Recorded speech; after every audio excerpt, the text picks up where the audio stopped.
You know that feeling when you're trying to piece together a jigsaw puzzle and there's just one piece that doesn't seem to fit, no matter how hard you try. That's how it can feel when the person you love most says they need space. It's like a puzzle with a missing piece and you're left wondering how to complete the picture. Welcome to Love Shack Live. I'm Stacey Bartley, your relationship expert. Alongside of me are my co-host and lover, Tom, and our ever insightful, beautiful, amazing daughter, Brooke. We're here to help you find that missing piece, to understand its shape, its contours, and where it fits in the grand scheme of love. Today, we're going to dive deep into a question many of you grapple with when you're in this space. When is the right time to talk about our future after your partner asks for space? But here's the revelation. It's not about counting the days. It's about understanding the emotions, the needs, and the right approach. So if you're searching for that elusive piece to complete your relationship puzzle, I invite you to stay with us. Together, we're going to explore and understand some helpful ways to find the perfect fit. Today, we're going to explore the delicate art of approaching your partner about working on the relationship after a request of space has happened.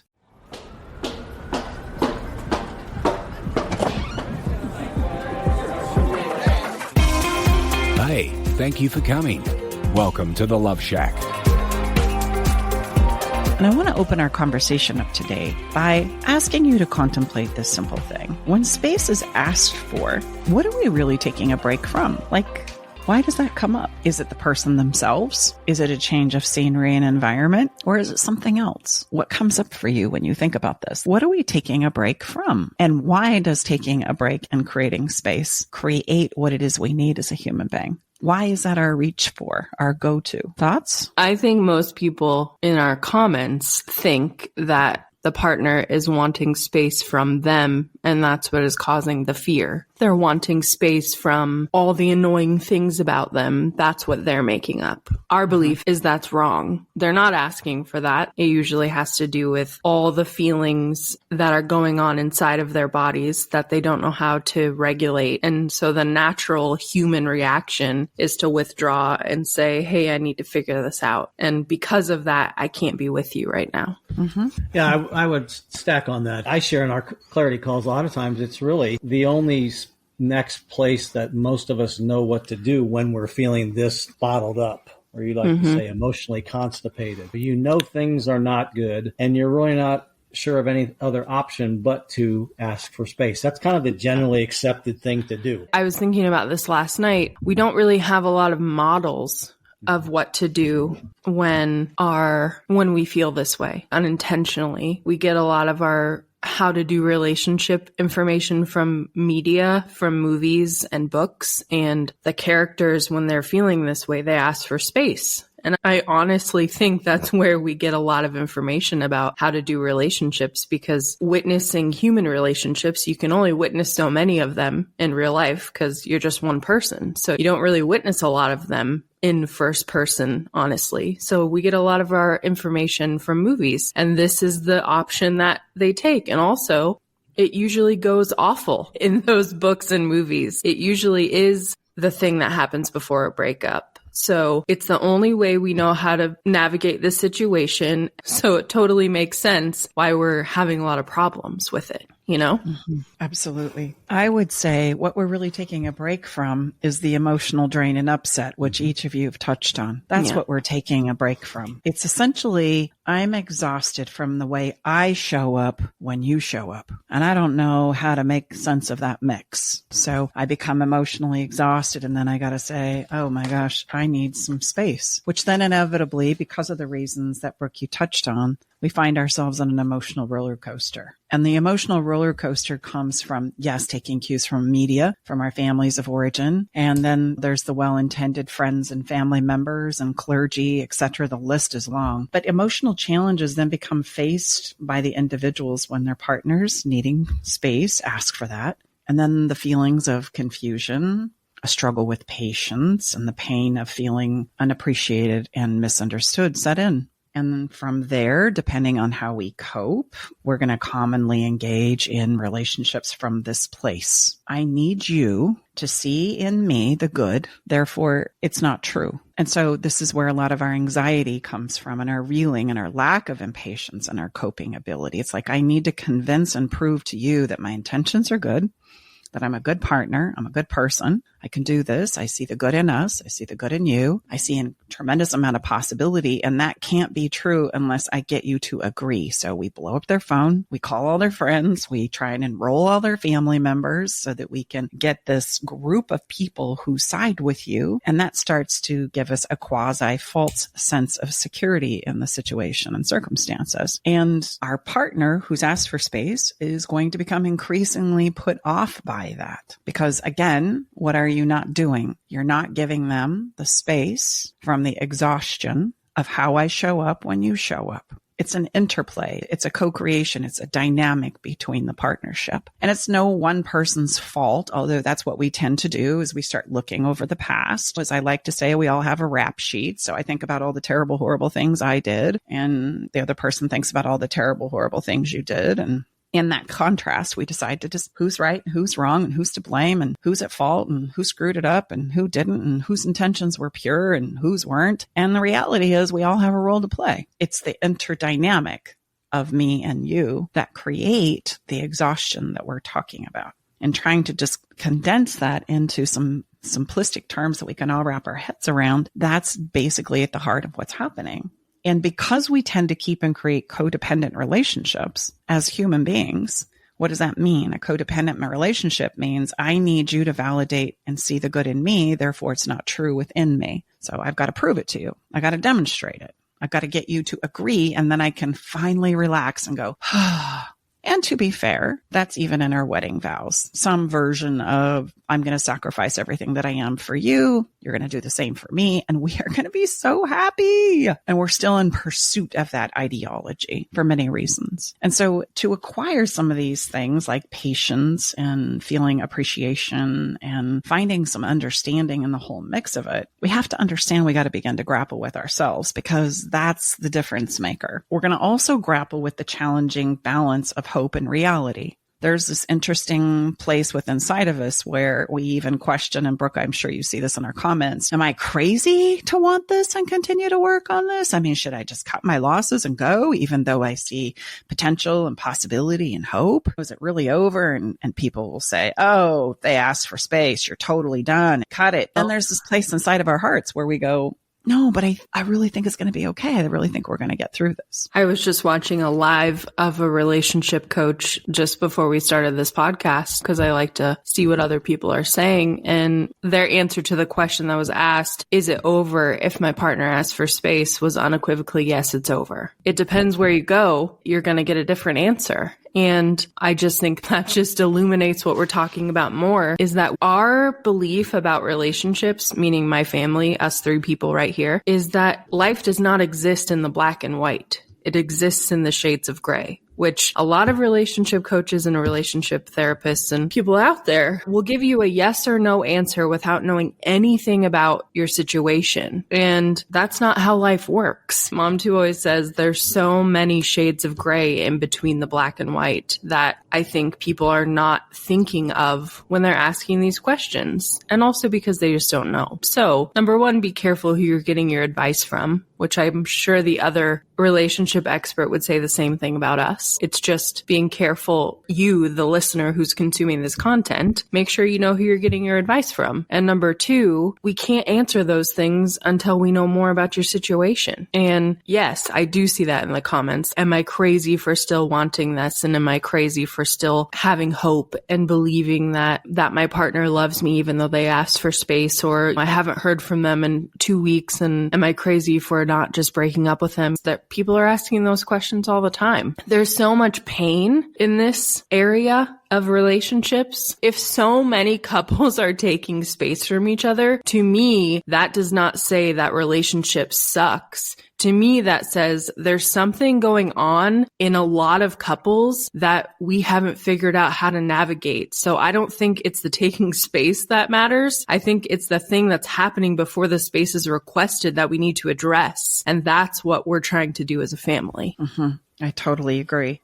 And if you've ever been in a place where you're either contemplated space or somebody's asked you for space, you would know that you don't stop loving the person. Like, even think about parent-child relationships. Even when you're going through a difficult time, you still love your child, even when you want to choke the life out of them. Or what about a pet, a beloved pet? They can drive you crazy. Yeah, or a sibling. You still love the heck out of them. Love is not that is not the part that's in question. What's in question is our interaction when we're together. That's what's in question. The love is not. And yet that's exactly where we go. I question the love. I question your intentions, whether you loved me or not. If you take space, then you never loved me. Now, whoa, hold on. There's a lot of missteps that just happened. Yeah. We're taking these enormous leaps into the abyss without thinking about what it is we're really saying. We need to slow down. Love is not in question. If you've spent time and co-created and had great moments and memories with a person that is near and dear to your heart, those are still good. And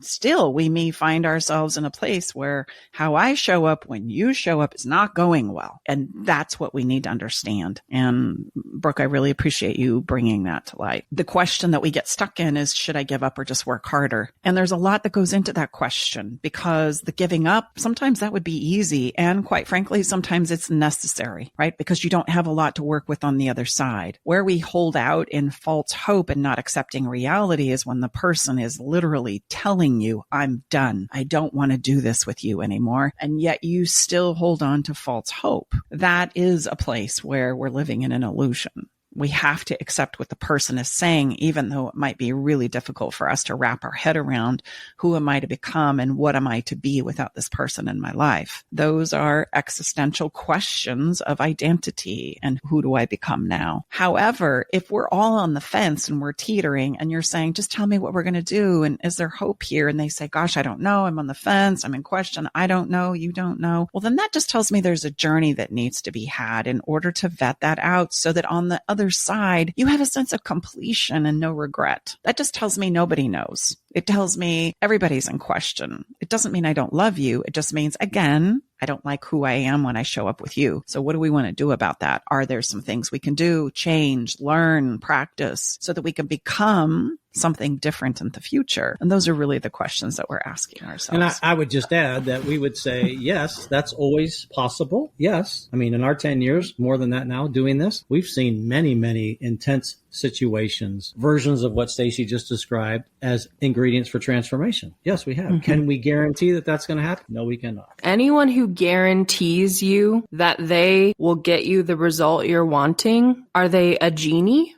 or a wizard? Because that's the only people I know that can guarantee. But another thing I wanted to say is, even if you get to the point where you both say, yes, it's over because space was taken and that led to the end of your relationship, there's still steps that have to be taken after that to complete your journey with each other. It's not like you say, okay, it's over, and then you're both magically healed and better. You still have to address those things that weren't working for you. Your partner still has to address the things that weren't working for them. And those parts of you still need to be worked on. And also you'll need to get over the heartbreak of the relationship. Like, all of those things still need to happen. And it would be great to have a mentor to help you through that. Please be mindful of allowing other people to make choices for your life, the likes of which there's only one person that's going to live them out, and that is you.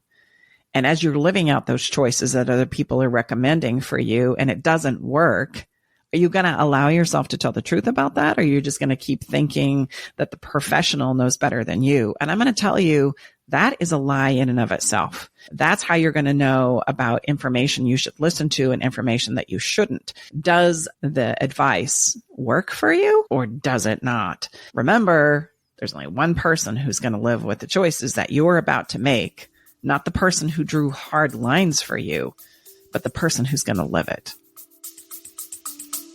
Stay with us. We'll be right back.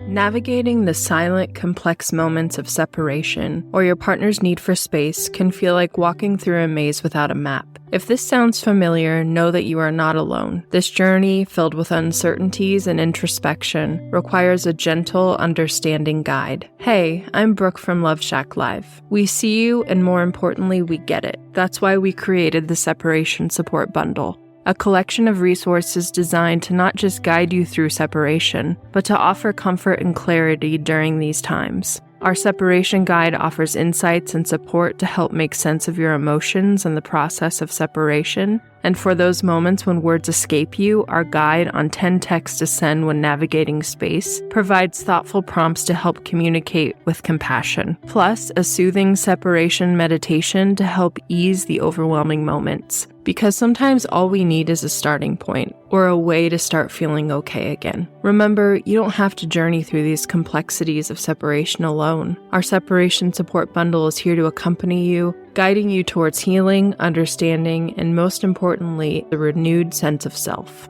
Visit stacybartley.com/bundle today to access your free separation support bundle. At Love Shack Live, we're all about exploring the real stuff that relationships bring, the good and the challenging. So let's tackle this together, because even in the hardest times, there's hope, growth, and yes, even love to be found.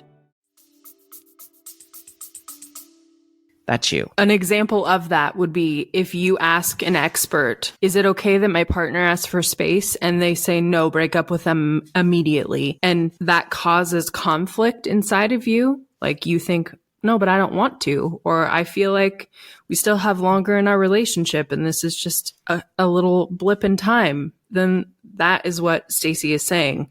That advice is not congruent to how you're feeling. And if you followed that advice, it would probably lead to you having some regret. Very often as human beings, we are not ready to let go because there's still something there for me to learn. And if you just go ahead and take the advice of somebody who says, no, you're done, cut it off, you fool, then you've missed the opportunity to experience and learn some things. I'm not saying the relationship is going to work. What I am saying is maybe the reason why you can't let go is because there's still something for you to learn from it. And then we feel robbed of that. We get angry, bitter. We have a lot of regret and completion. Again, you're the only one that's going to live with the consequences of your choices. So don't let other people make those choices for you. Make them for yourself. Even if we've decided we're not going to continue romantically, when you've got a mix of co-created finances and children on the line, you're still in co-creation. You're just not going to be romantic lovers anymore. And so those steps are critically important as well. And so we don't just lop it off and pretend like it never happened. And here's the other thing. Every relationship you have ever been in or will ever be in, regardless of how it goes, right? How long it lasts, rather, is going to contribute to who you are and who you're becoming in the future. And that's just life. That's just the way it works. So these illusions that we live in where I'm just going to create space and then stop talking to you and then I'm going to ghost you and then we're just going to pretend like it never happened, leave us with a deep sense of regret, a deep sense of emotional baggage and constipation. They leave abandonment, us with a deep sense of incompletion. And as I get down the road, I'm going to act those out if I don't complete them in a good way. So that co-creation continues to a good space. Heck, I have a partner who is the father of my youngest child, and it's been 18 years, and there are still places where we need to dance in co-creation. Has it improved over time? I'm happy to say yes. Is it a continuous journey? Yes, it is. And his influence on my life is absolutely key to the person before you right now, the person that you're listening to wherever you are. That has played a role in the dynamic of who I have become and the things that I understand about myself and about life and love. And that is going to be the same and true for you too. And so we have to stop buying into making people pay and cutting them off and pretend like they didn't happen and that somehow solves our issue and our dilemma. It does not. It creates more emotional pain and unrest and regret and incompletion, which here's the single principle that you must take to heart. And that is, if I don't know how to deal with my emotional experience within, I will then act it out on the people that I love. There is no other way as a human being. And I just think it's important for us to all understand and contemplate that principle. Again, if I don't know how to deal with my emotional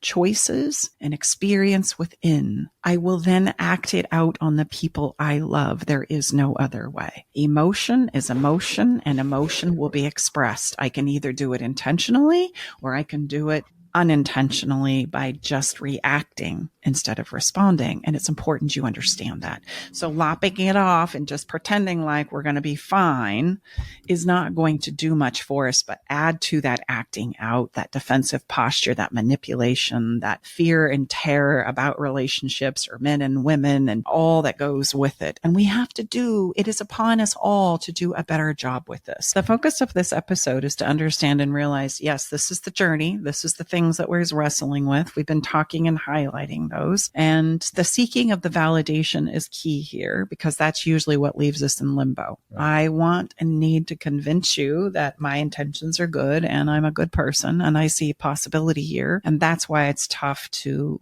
honor the need for space. Mm-hmm. There's this need for validation and I can't be a good person with good intentions unless you say so, unless I get you to agree. And also then where do I go from here? Which I feel like that's really the purpose of this episode, because the question that prompted this episode is how long must I wait to reach out and ask them when we can work on our relationship? And so in the reeling of that, I just want you to understand that the first step to answer the question that was already asked is we've got to learn how to validate ourselves. Yeah. We've got to stop needing it from our person. Like that's step number one. And that's how both sides, the person needing space and the person who has been left with trying to navigate space, the working on validating myself is key. We can call it self-care or self-love or an honoring of self. We have lots of different names for it, but it's literally learning how to validate what is true for you in spite of maybe somebody else outside of you not doing that for you anymore. That's the codependent part. So we need to get better at that because until that happens, I'm going to be easily dismantled. All you got to do is say something, accuse me of something, and then I'm reacting and off to the races. So that's a really important first step. And then further, what I want to give you today is this idea of timing, this idea of when do I get to reach out and talk about these things, or even what you're learning as we're speaking here with my partner. When is that appropriate? And if you've already blown up their phone and tagged them on social media and reached out to all their friends and family, trying to convince them that you're a good person so that they too will be convinced that you're a good person, then you got to pay attention to this. Okay. It's a timing dilemma. It really is. And we can get so caught up in it, right? We don't know. And we're on pins and needles. Hence the opening of the episode. Where in the heck does this puzzle piece fit? I'm not quite sure what to do with this. And so because of our fear and our good intentions, we wait, and we hope, and then we mess it up because I can't take it anymore. Blow up your phone, reach out to your friends, do those things. And then I go, oh, okay, I got to do space. Let me just pull it together here. And so I want to just walk you slowly through this timing dilemma and what is possible, because as we've already touched on, there's many shades of gray in this space. And I also want you to hear there's no one way to do it, just certain skills that we can provide for you to navigate through it better. So let's dive into the timing. That's really our intention today. Number one, you've got to understand there is a cooling off period. We all know what it feels like to be so exhausted emotionally that I can't take this shit anymore. And it has more to do with my own emotional internal wrestling and conflict than it does with the other person, meaning I am not liking how I show up when you show up. There's something about that dynamic that is exhausting to me and I got to stop it. And there are some ways that we could get into, but we're not today, about what that looks like. And I'm in survival mode and I have my favorite go-to to get through places that are difficult emotionally for me. But the truth is I'm just tired of it. I'm exhausted from it and I need some space. And here's what space gives us. Space gives us the ability to settle into ourselves. There's no external stimulation whatsoever. So I'm left with myself, which is a good thing. That's a really good thing because I've got to decide what my part is, where I'm at, and how to manage this, how I show up when you show up piece. And that gives me some time to reflectively look at it. So that's why intuitively we reach for space in the first place. I just think that's an important thing to say. And then when you violate that, then what ends up happening is I re-trigger or I re-stimulate that frustration that drove me to ask for space in the first place. So that's why the person who asked for space can be exceptionally intolerant of you reaching out, blowing up their phone and reaching out to their family members and stuff. They're still having to manage how they show up when you show up. And that's the part, remember, I'm exhausted from. Can't, please, for the love of heaven, just give me a minute. I can't do this anymore. And so that's why the more we do it, the more they're going to pull away in an effort to try and just settle in with myself, connect with myself, understand myself. It's a survival mechanism in us as a human being.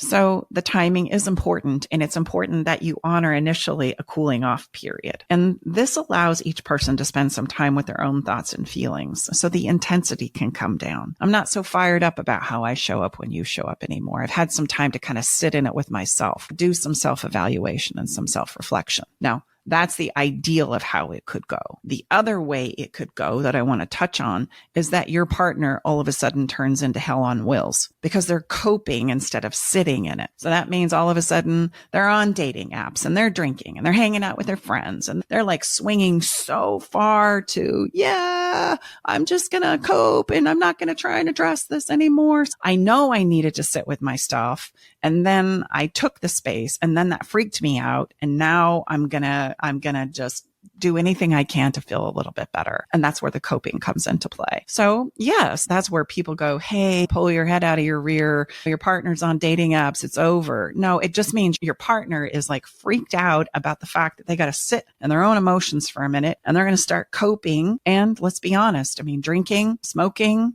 shopping, having sex, contemplating new relationships. Those are all very enticing ways to cope as a human being. And so I kind of turn into this hell on wheels for a minute, which hurts the partner. Of course, that's like, what in the hell is going on? This is a part of my partner I've never seen before. I need you to understand is they are freaked out about having to spend some time with themselves.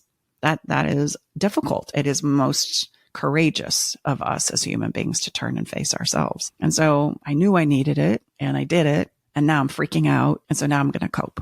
And I reach for these other things in order to accomplish that. Okay, thinking that that's going to take me to the promised land when really it's just an avoidance pattern. And so as difficult as it is, I just think it's helpful sometimes to understand what's going on. So a cooling off period is important. It's that opportunity that we're giving everybody, if this is going to go well, to settle into their own emotions and to be self-reflective about what needs to happen next. The intensity comes down. I need to understand myself better. That's where this dance of how I show up when you show up begins. And then the next thing is the waiting duration after a partner has asked for space is not so much about counting days. It's not. It's about our approach to it. And this is where our approach needs to change. The approach can't be one of begging and pleading and coercing and pulling out all the things that you've done for them. And I know that's where you're going to go, right? Because you want the validation, remember?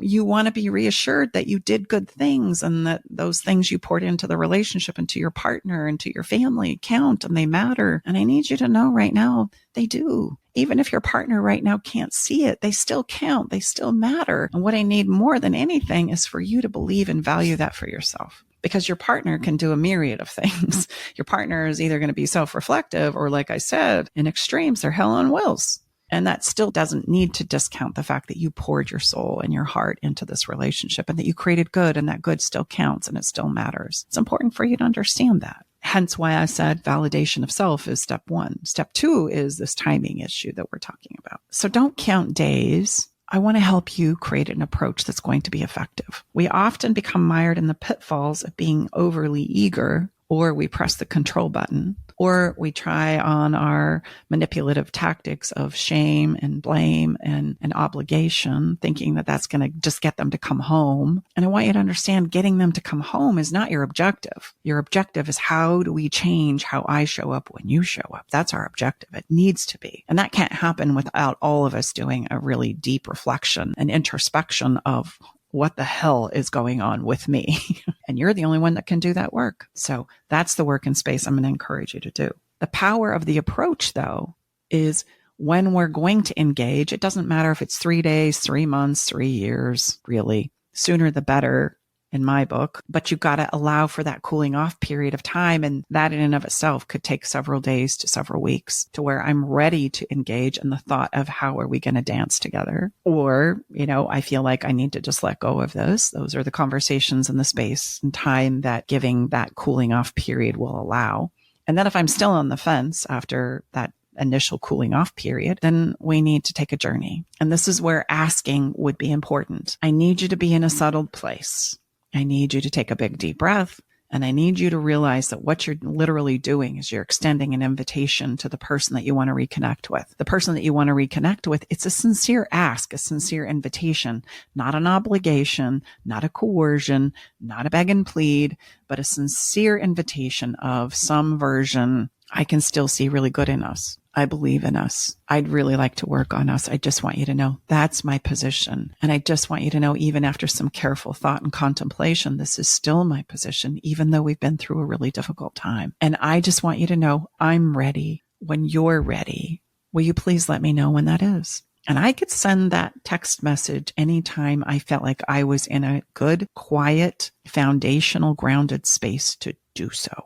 Would that be for either the person asking for space or the person on the receiving end? Or could be either. The person that's asked for space gets out. They're with their own feelings. I realize I miss you. I realize that there are a lot of really good things. I just get frustrated and don't know how to dance with this, how I show up when you show up. But I want you to know this is my position. I'd like to try again and I'd like to work on it. What's that going to look like? And let me know when you're ready, because I'm ready, or I think I'm ready, or I would like to try. It becomes this invitation in. And now, I'm going to just do a little bit of contrast here so you can see the difference, because some of you I know are going to go, I've already done that. Right. I've already told him that I know. And we hear this all the time. I've already done that and I'm getting impatient. So how much? I'm sure a lot of listeners, myself included, I'm thinking, look, I've already done that. And it seems like this is going way too long and I'm getting really impatient now. So how long do I give space before my partner, my husband, my wife, my special someone they just say they're still not ready? Let's just talk about what I just said, because 9 times out of 10, here's probably what you're doing. It's some version, hey, you know what? I've done all this for you and I'm over here paying the bills and taking care of the kids. Like, how soon are we going to be able to do this? Will you let me know? That is not what I said. So there's a big difference on the two versions of what you just expressed. Yes. And everybody's going to go, no. I asked a question. I sent it. No. It's all about the approach. Remember, and this is a very skill-based, nuanced approach. And I don't advise you to say things like, after all I've done for you, I can't believe you're not coming home yet, or you won't respond to me. I need you to reply. Will you do that, please? Or when are we going to talk? When are we going to get together? What in the hell are we doing This here? is really getting frustrating. Yeah, this is really getting frustrating. And I can't continue to do this much longer. You know what? You need to let me know what you're doing right now. You've got until Wednesday. Or the other version, that's the control version. The other version is, you know what, please, I just love you so much and I don't know what to do without you. And I wouldn't know even where to begin if this was over. And I just want you to know I see so much good and potential. And like our kid, you have all this. Please, it's been 25 years. You've got to come back. I'm over dramatizing. And by no means do I mean any disrespect whatsoever. I know as human beings, we do the very best we know how. However, I do want to paint a point of contrast here. I said you need to come in calm. I encourage you to make a statement that's true for you. I believe in us. I just want you to know this is where I'm at. I would really like to create an idea and a plan for how we're going to communicate, navigate this, even if it's just a few minutes to decide our next steps. Would you please let me know when this is possible? I want you to see it's clear, it's specific, and it's grounded. And that's Stacy's nighttime DJ voice.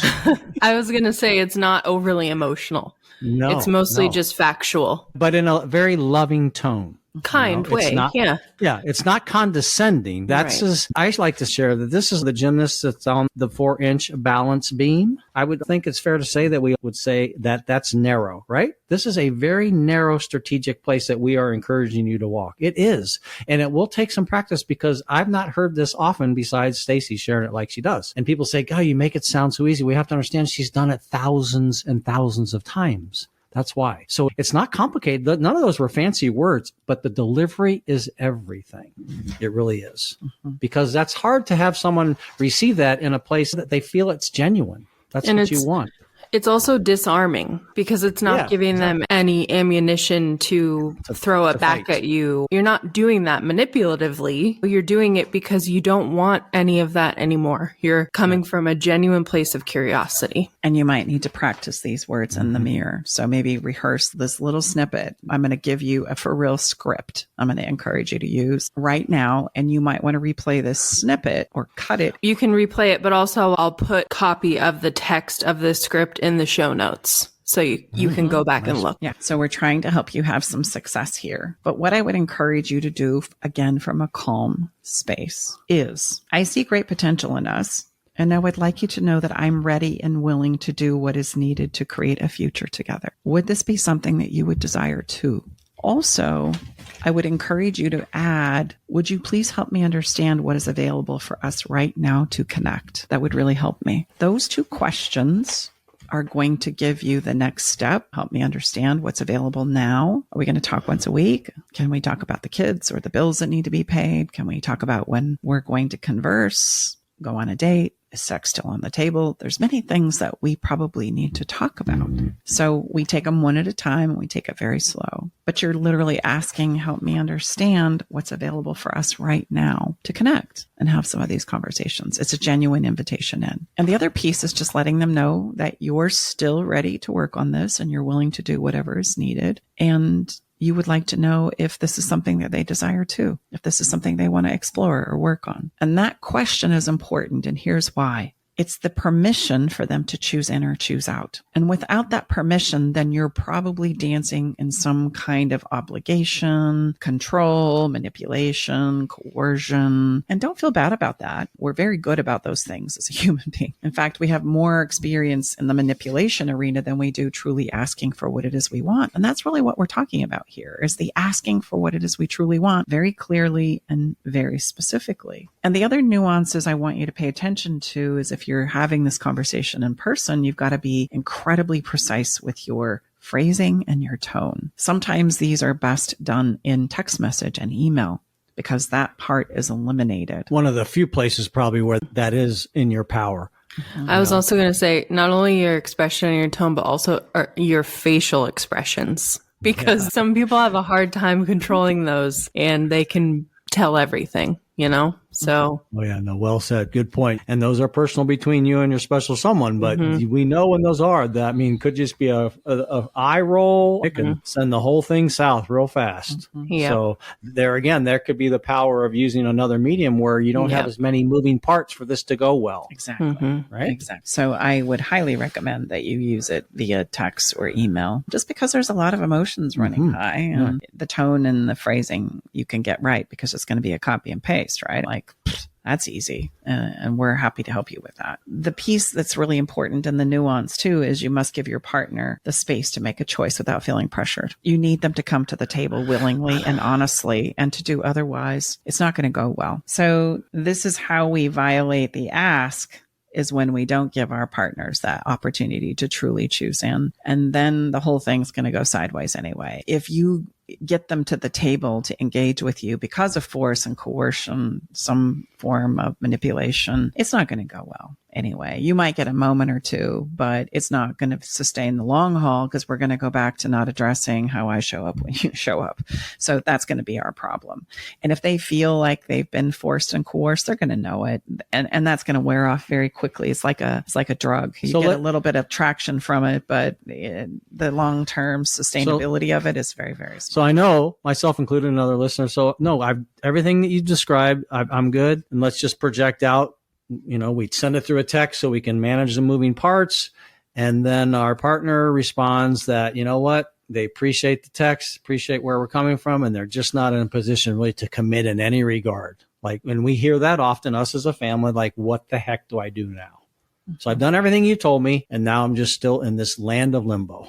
Love and limbo. Well, I want you to understand that there is some really great news in the land of limbo. And you're probably not going to hear many people say that, but I want you to know I'm saying it. Of course. And I mean it. And here's why. In the space of limbo, there's only a couple of ways this can go. Like Brooke had said already, we're not genies. We don't have a magic wand where we can just make all your pain go away. Pain is there for a reason, and we need to address it. And the opportunity with space is that you take the time and space for self-reflection, personal well-being, and mental health by exploring and developing an understanding of yourself. Why does that matter? because you are the gift. You are the thing that gets brought to the table to co-create with another human being. And if you're going to just sit around and not do that piece for the relationship, then how are we going to affect the difference maker or the behavior change in how I show up when you show up? We're going to go back to the same old patterns we've done time and time again, maybe for years or decades, and nothing's going to change. So I've got to be able to do that piece for myself. And essentially what happens here in the time of space is we get to recalculate, okay, who am I now? Because it's changed from when we first came together. And what do I need now? Because that's probably changed as well. And then I get to put it together with you, and we essentially go back through the dating cycle, where we get to know each other from this new space now that I've uncovered and discovered for myself. And then from that place, we get to decide what is yet to be in our future. And that's the opportunity with space. Essentially, it's a do-over. It's a reworking. What brought us together and what we've created are going to be those threads that keep us together. Those are hard to let go of.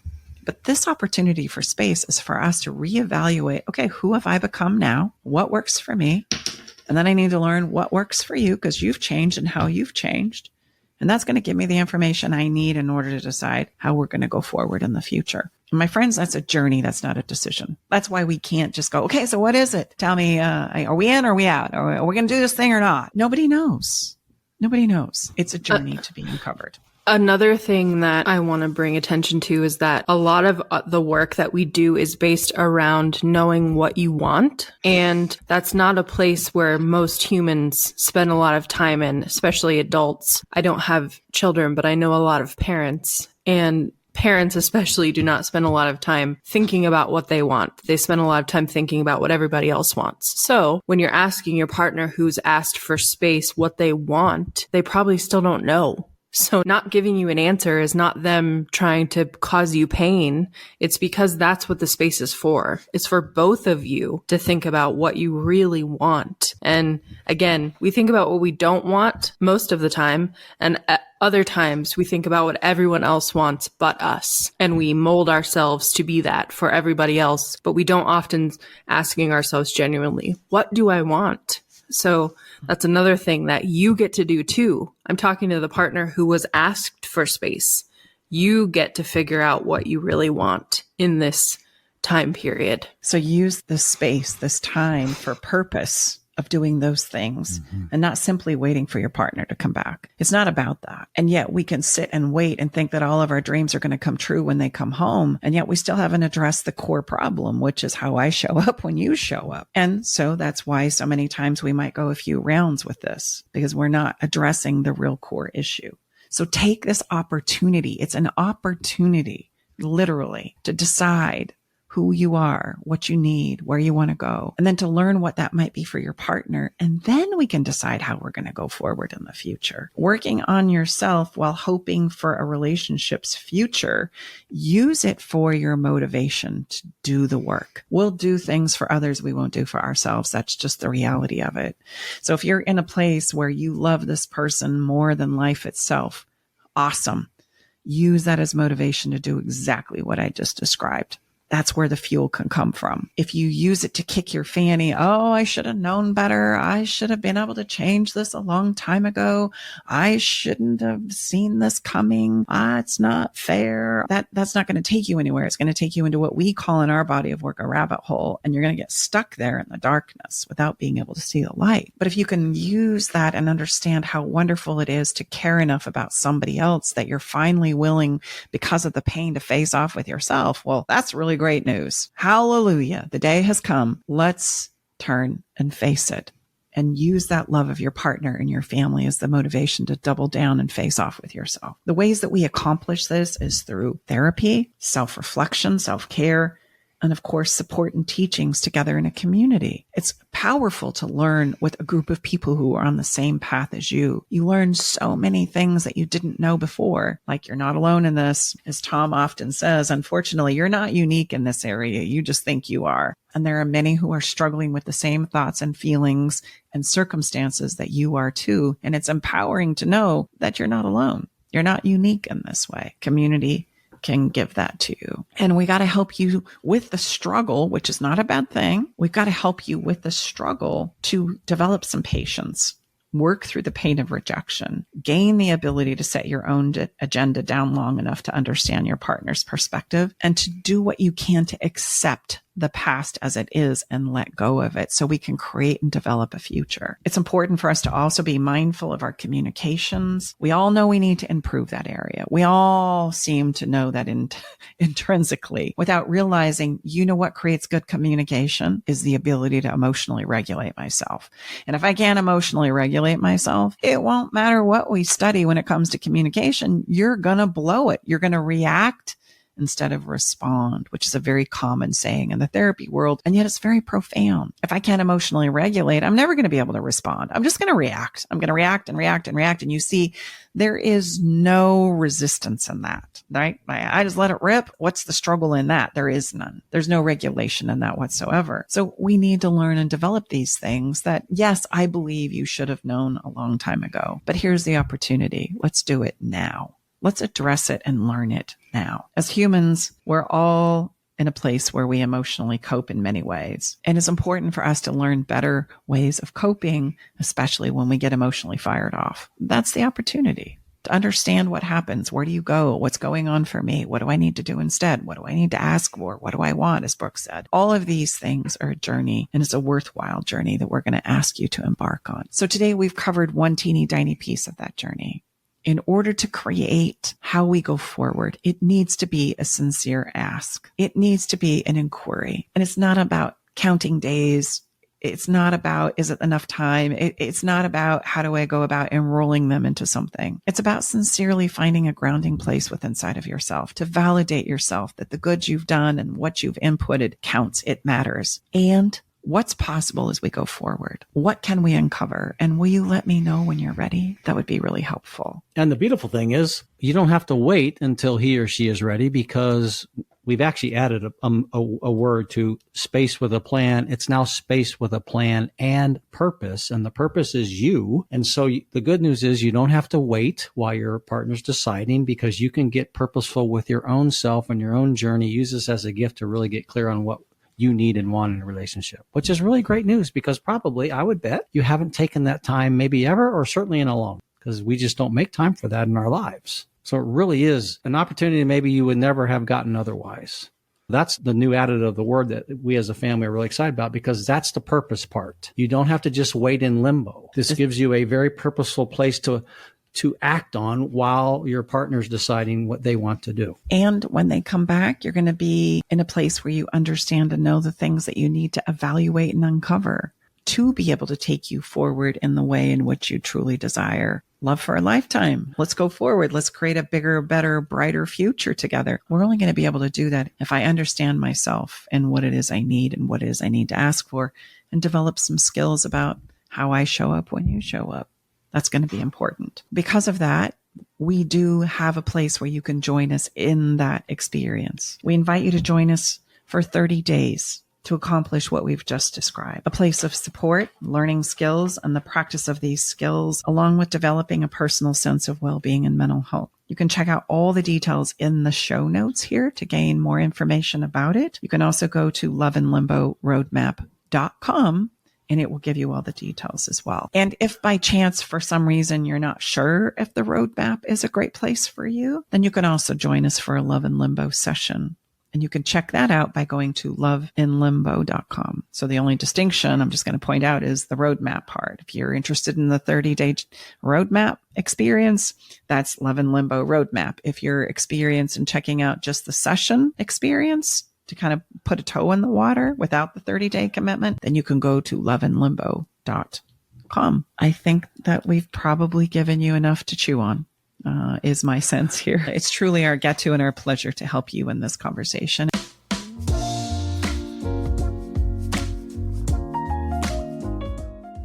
And as we do with every podcast episode, we're going to just allow you to take a couple of breaths. We're going to follow the fun and take a hard left. Today's follow the fun is practice the law of love, which is, and I love this, love is the letting go of fear. I cannot be in fear if I love. And love is the greatest power I have to face fear.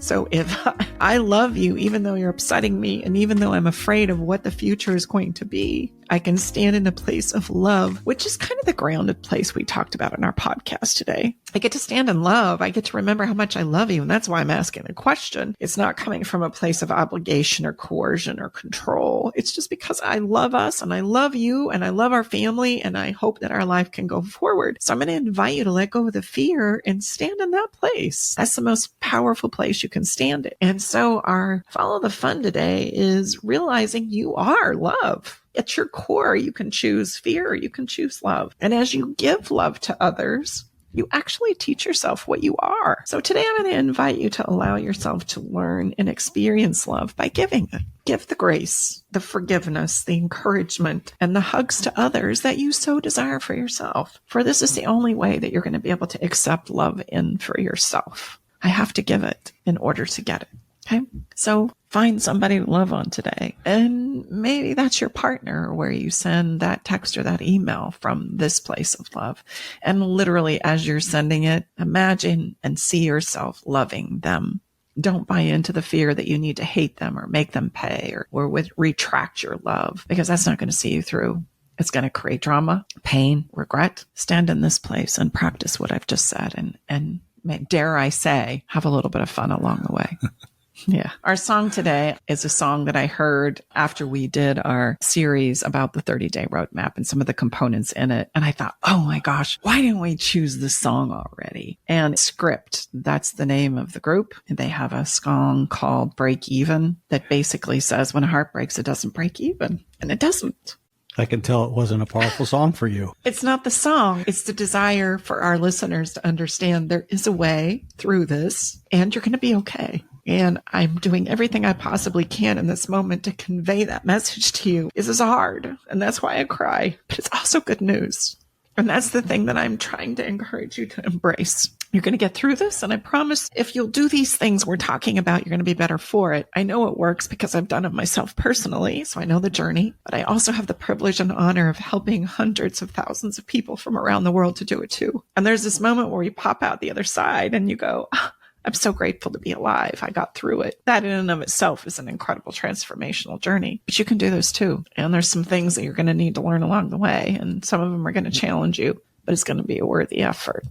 And so in the song, he says, I'm still alive, but I'm barely breathing. I don't know what to do here. What am I supposed to say when I'm all choked up and you seem to be okay? Like, how many of us don't relate to that lyric when we're in this space, right?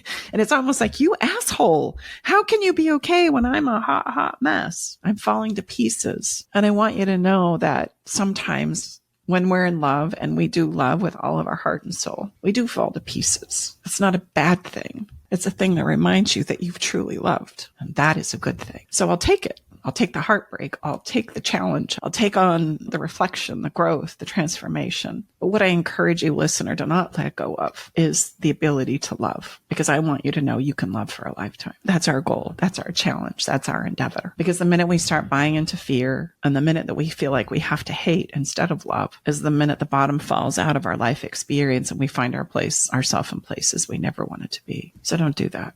Even though you're going through a difficult time right now, hang on.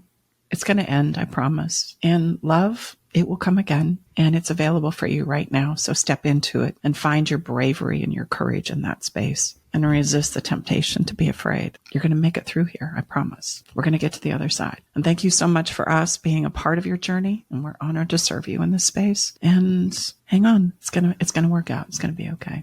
We're sending you all tons of love today and a big, big, big hug. We look forward to being back here with you next week for another episode of Love Shack Live. If you have something you want to share with us or something that we've stirred up in you or even a conversation that you would like to have here, please send us a message. We'd love to hear from you. And until then, we'll get busy helping you navigate this very difficult place of space. Until next time, bye-bye for now. All right, it's time to leave the Love Shack. But before we part ways, we want you to know our door is always open and we'll leave the porch light on, ready to welcome you back whenever you need a dose of relationship wisdom. For more resources and tools, visit us at loveshacklive.com to dive deeper into the topics we've explored and find additional support for your relationship journey. Stay connected by subscribing to our podcast. Thank you for being part of our Love Shack Live community.